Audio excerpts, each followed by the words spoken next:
Kasi yung daytime pwede ka maglaba. Unahin natin yun. Ay, mahirap marap kinabukasan, mukha tayong marugin. Pero the thing is, siguro we'll spend a few minutes with the D10. D10. Yes. That's the point. Magpaplano tayo. Ito gagawin natin bukas. Any suggestions? At ano pa yung kulang Yun yung sa night kanila? time na dumating ka, no?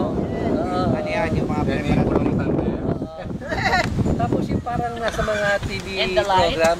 Right. Viewpoint, Lights state here. of the Ganun ang gagawin natin para po. Paneling. Kaya, Well, baka kasi kawain mo. Tatakpan yung pagsusulatan niya. hindi, paneling is one technique that we could adapt. Para siyang ano, hindi, forum, parang forum, diba? Pero ano kasi yan eh, try to imagine kay mga LGUs. If you have this stage, of course you have the LGUs with you on the panel. Hindi naman pwedeng alisin mo talaga sa panel. But are there verse enough para ma-deliver, makatulong sila ma-deliver? Likewise, kaya rin tayo nag-deliver kasi na ganito. Tayo ba, are we aware of what's really going on globally and locally?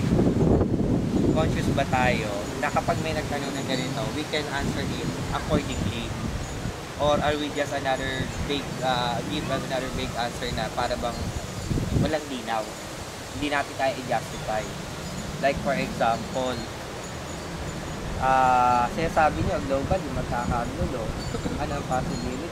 How can you say, can you really decide Sino nagsabi? globally? Oh, how?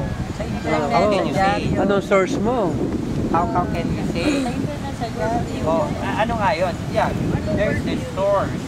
You have the source, pero what does the source say? Validation. Diba? Yung ano, yung word natin is based on what is happening in the present time. Yeah. Doon tayo sa present. No.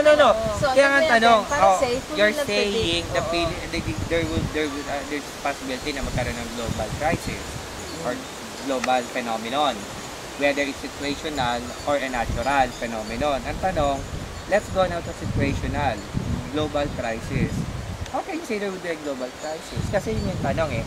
Diba, ang sinasabi natin, what we're going to try to discuss, spirit to spirit battle, madaling yung discuss yan kasi messages lang yan, scriptural yan, wala yung solid basis, puro base yan sa mensahe at kalooban.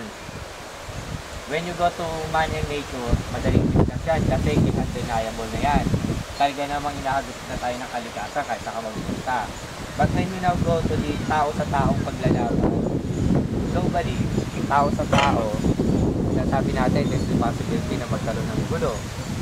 What are the signs to say na magkakagulo?